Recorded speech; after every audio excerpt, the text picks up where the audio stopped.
Welcome back and happy April 8th. John Podhoretz nails it, and so I yield to him. It was said of the late actress Sylvia Miles, who spent her nights going from event to event in New York, that she would attend the opening of an envelope. U.S. government virus guru Anthony Fauci has very little in common with Sylvia Miles. He wasn't nominated twice for an Oscar, for example. But he has become as ubiquitous a public presence over the past year in all media as Miles was at every party. Every day, and it seems for hours a day, Fauci pops up on cable shows or in interviews with major journalists, and the blue-check Twitterati amplify his messages through social media.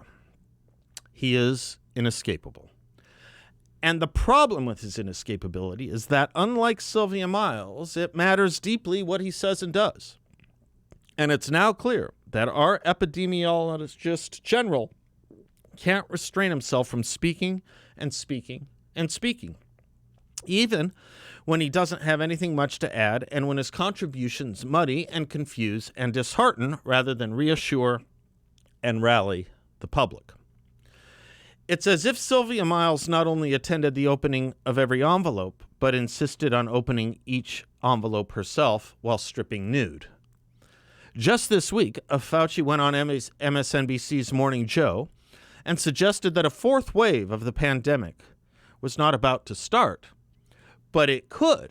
It really could if people didn't do what he was telling them to do, by which he meant hanging in there and continuing to follow all the prescriptions of the past year: social distancing, mask wearing, no collective gathering. Then Willie Geist of Morning Joe pointed out that Texas had relaxed its mandates and saw no surge of cases. Fauci replied, quote, "It can be confusing because you may see a lag and a delay because often you have to wait a few weeks before you see the effect of what you're doing right now," close quote. But using Fauci's own standards, it had already been a couple of weeks since the change, and as Texas Governor Greg Abbott noted, the positivity rate in the Lone Star State has fallen, not risen. How to explain this? "I'm not really quite sure," Fauci said. "It could be they're doing things outdoors." The only thing that makes logical sense here is Fauci saying he's not really quite sure. Ordinarily, people who don't have an answer to a question don't continue to answer it with the answer they gave earlier when it may no longer be applicable. But Fauci can't keep himself from the mic even when he has nothing to add. Or he adds things that are only designed to dispirit everyone save those who want to remain on lockdown forever. Even as he trumpets the extraordinary numbers of vaccinations going on every day, he undercuts the effort to get the hesitant to vaccinate by saying that life won't be getting back anywhere near close to normal anywhere near any time soon. In an interview on Monday with the Politico Dispatch podcast, Fauci said it wouldn't be until late fall or early winter that people will be able to congregate maskless. Let me put this charitably. This is a self-defeating and insane thing to say at a time when our clearest path forward from the vaccine is to get those hesitant to take the jabs to do so because it's in their best interest.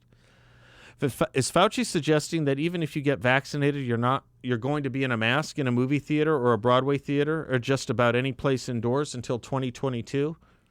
If so, then why on earth would a frightened person bite the bullet, take the risk, and accept the needle? This is a deep strain in public health thinking that it's a virtue to keep people scared. But with the day fast approaching when there will be more vaccine available than takers of the vaccine, what Fauci needs to be doing is sweetening the pot, even if it means that the invitations to the envelope openings are going to slow way down. I'd like to say something more, if I might, on United, or rather, I'd like to give Tucker Carlson props for what he said about it last night. Forgive the long quoting here, but this is Tucker. What is this equity that is now our country's main reason for existing? We know it's not the same as equality or even closely related. In the name of equity, for example, the Biden administration supports open discrimination against Asian college applicants. They're Asian, therefore they can't get into school. It's that simple. We used to call that kind of behavior racism and had laws against it. Now we call it equity, and we have laws demanding it. Turns out that racism and equity are pretty much the same thing. Who knew? Here's the latest illustration of the principle, and it comes not from the Biden administration, but from United Airlines. United used to be a conventional commercial air carrier. It flew airplanes from place to place, most of the time uneventfully. That was the old United Airlines. The new United is very different. It's a combination of a hyper-aggressive corporate HR department and a left-wing political action committee. The new United is big on moral pronouncements and mandatory social engineering. United has embraced equity. Here's its latest directives spelled out the day before yesterday on Twitter. Quote, our flight deck should reflect the diverse group of people on board our airplanes every day. That's why we plan for 50% of the 5,000 pilots we train in the next decade to be women or people of color, close quote. United Airlines is mandating affirmative action quotas in its flight schools. This is a big change for the country. When Coca-Cola embraces some equity scheme, you can understand why. But airlines are different. An airline pilot transports hundreds of people at a time in a thin-walled metal tube going nearly 600 miles an hour, 35,000 feet off the ground. Flying a commercial airline is dangerous. Like performing heart surgery, no matter how many times you've done it, it's inherently high stakes. People die if you screw up. In the airline business, as in medicine, not killing people is all that matters. So how will racial and gender quotas make United Airlines safer? That's the only question that matters. The company's CEO went on CBS recently to explain. CBS reporter, quote, only 7% of United pilots are women, one of the highest percentage in the industry, and only 13% of its pilots are people of color. Scott Kirby, United CEO. Well, they simply don't have access or opportunity. Reporter, in an exclusive interview with CBS News, the United CEO, Scott Kirby, is announcing a new effort to bring balance to the flight deck. Kirby, we're excited to announce this academy to address the structural issues with the makeup of our pilots. If 100% of United pilots were black women or Malaysian Muslims, or for that matter, white men from Alabama, not a single sane person would complain about it as long as the airlines didn't crash. Safety is all that matters. But you'll notice the CEO of United didn't mention safety. Safety is no longer the airline's top concern. Identity politics is. United will dispute that characterization, of course. In fact, they already have. Quote, United Airlines will continue to uphold its high standards, close quote. But they're lying. We know they're lying, and you know it too. Because in the airline business, there's only one standard that matters, and it's not race or gender, it's competence. The way people look is totally irrelevant.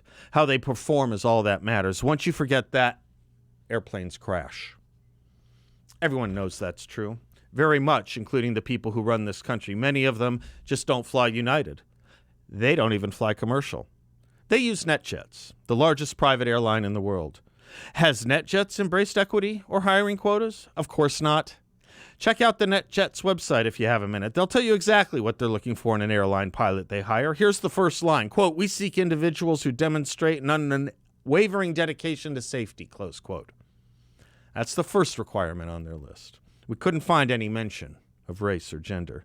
That shouldn't surprise you, because once again, race and gender are literally irrelevant to who flies your airplane. Nancy Pelosi and John Kerry and the rest of our private jet-dependent ruling class know that perfectly well. They won't be demanding quotas at NetJets anytime soon. Their families fly on NetJets airplanes, after all. So if hiring on the basis of irrelevant criteria will over time get people killed, why are they demanding it? Because they don't care. They're ideologues. They're suffering from an incurable brain disease called wokeness. Reality means nothing to them. It's merely an impediment to their plans. The CEO of United is saying that we need to replace the pilots currently flying airplanes because they're the wrong skin color. Only diseased people think like this. Imagine if we applied the same standard to other professions. How about professional sports? African American men account for roughly 6% of the American population, yet about 75% of players in the NBA are black men. That doesn't sound like equity. It sounds like what the Department of Justice refers to as a disproportionate representation.